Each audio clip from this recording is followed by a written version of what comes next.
guys, Doug here. Check out this camera I bought. It's a 2.5 by 3 inch Busch Pressman camera. And I bought it to make collodion wet plate negatives. So I could use them on my enlarger. The problem is, it didn't quite fit the description I got online.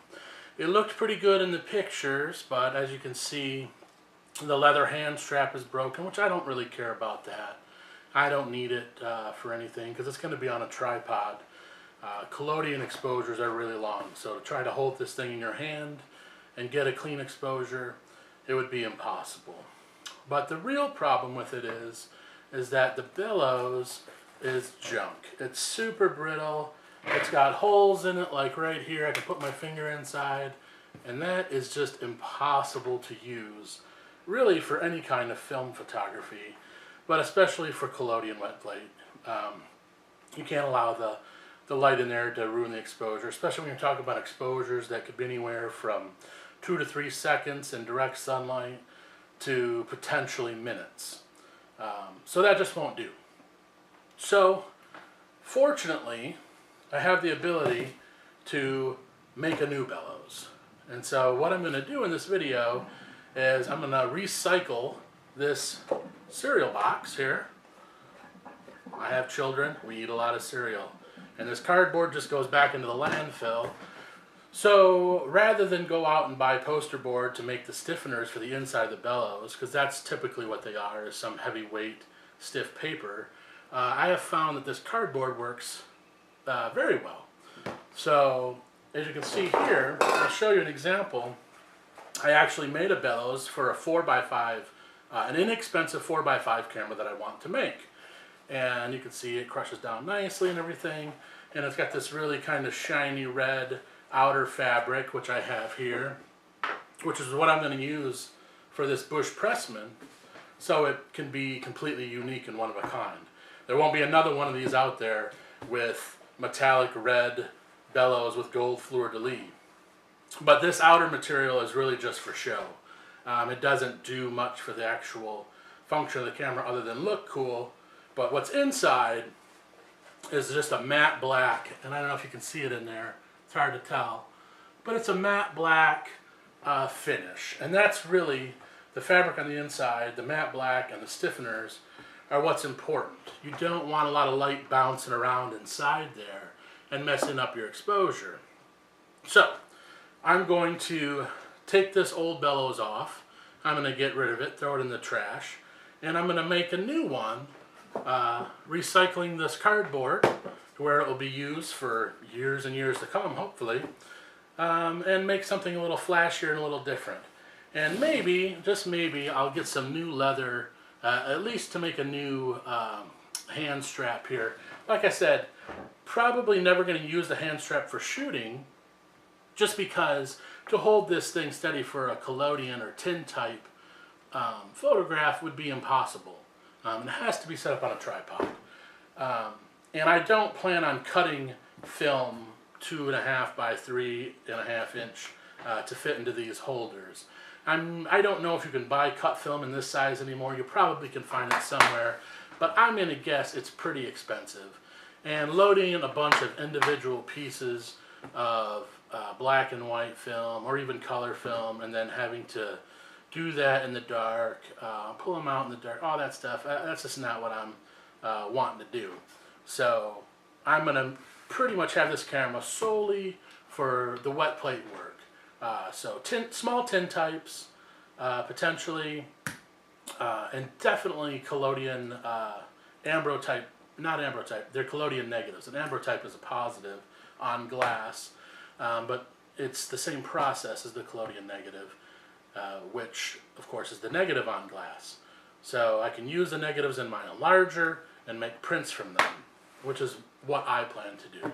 So the first thing we have to do is to get this bellows off.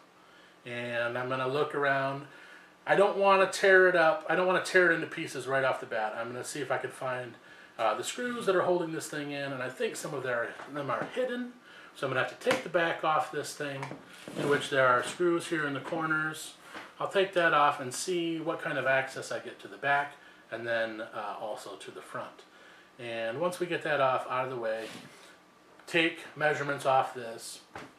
We can make sure of the actual sizes we need, and for the stiffener length, so the sizes to cut the cardboard to that's going to go inside this and make the accordion shape, which basically that's all a bellows is some fabric with something in there to stiffen it up that works in kind of an accordion fashion.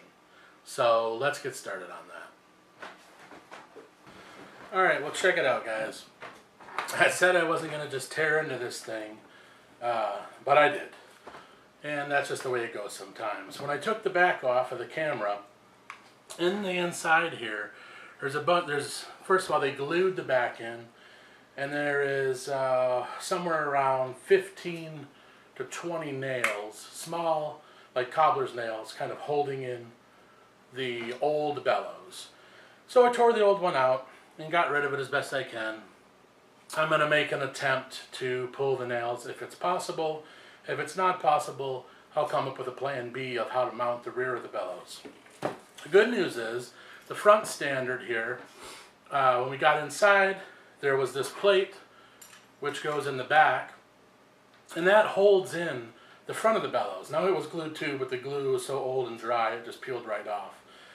I'm probably not going to glue mine in, because what I found with these things is that that plate is more than sufficient to hold the bellows in. So there's really no need to put glue in there in that piece. The tension of the steel plate and the screws holding it to the back of the front standard will be more than enough. So we'll have to figure it out. I'll have to figure out how to get these nails out if I can. If I can't, I'll just clean up as much of the old bellows and get rid of it as I can.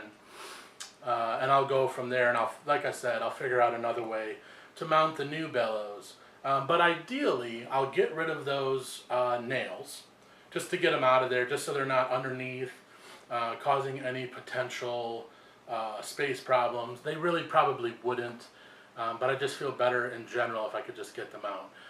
If they come out easily, maybe I can reuse some of them, although I'll probably use screws to hold the new bellows in. I just like it better. So we'll see what happens. But that's where we're at for now. So yeah, I did have to tear this thing out, and it came out in pieces for the most part. But it's super brittle, and it's really rotten. Even though it kind of looks like it's holding together, just trying to grab a hold of it. Anything that touches it more than just a brush just goes right through it.